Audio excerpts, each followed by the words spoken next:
Quel effet ça fait de recevoir ce prix et cet hommage avec vos pairs dans la salle? On se sent un peu vieux, mais en dehors de ça, c'est un prix qui me touche beaucoup. Autrement que de recevoir un Oscar ou un Golden Globe, c'est différent. Parce que c'est un hommage que m'ont rendu mes pairs, mes collègues. Et donc, ça me touche d'une autre manière et ça me fait vraiment plaisir parce que je sais que ce sont des compositeurs et des compositrices qui travaillent comme moi, qui servent des images, qui aiment la musique, qui mettent toute leur conscience et tout leur art au service des images et au service de la musique aussi, car il s'agit de ça. Et donc, vous avez... on a rendu également un hommage à regretter Michel Legrand. Est-ce que vous avez eu l'occasion de travailler avec lui ou... Non. Je n'ai pas rencontré Michel Legrand, je sais qu'il connaissait ma musique, et moi je connaissais sa musique évidemment, nous ne sommes pas de la même génération, mais j'aimais beaucoup sa musique. Je trouvais que, voilà, on parlait de mélodie parfois. La mélodie manque de plus en plus au cinéma.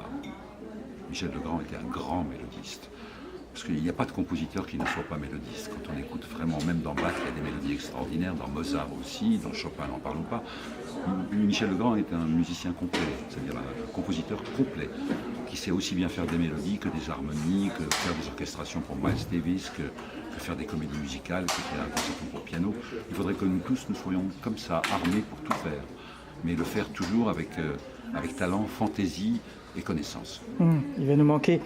Est-ce que vous pouvez, pour les auditeurs et spectateurs de filmfestival.com, partager un petit peu votre expérience des festivals par lesquels vous êtes passé, qui mettent la musique à l'honneur et les compositeurs? Écoutez, je pense que le premier festival qui a mis vraiment la musique à l'honneur, et que je fréquentais beaucoup à l'époque, parce que j'ai eu plusieurs fois le prix là-bas, c'est le festival de Ghent, en Belgique.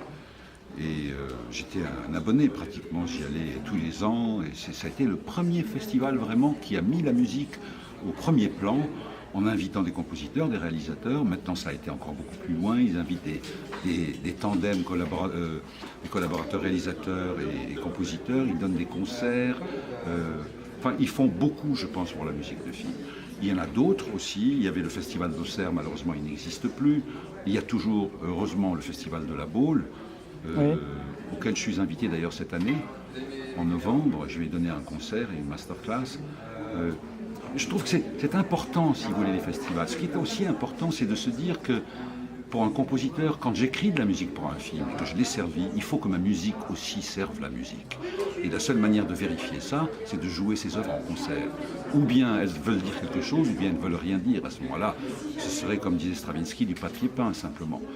Donc je pense que le rôle des festivals est non seulement d'exposer les musiques d'un film, c'est-à-dire cette trame qui est cachée sous les dialogues pour qu'elle existe, mais aussi créer des ateliers entre réalisateurs, compositeurs pour éveiller les réalisateurs à la musique. Parce que souvent les réalisateurs ne connaissent pas la musique, ou ce qu'ils connaissent c'est la musique de film, et donc pour créer vraiment des ateliers entre réalisateurs et compositeurs, je trouverais ça vraiment très intéressant et nécessaire.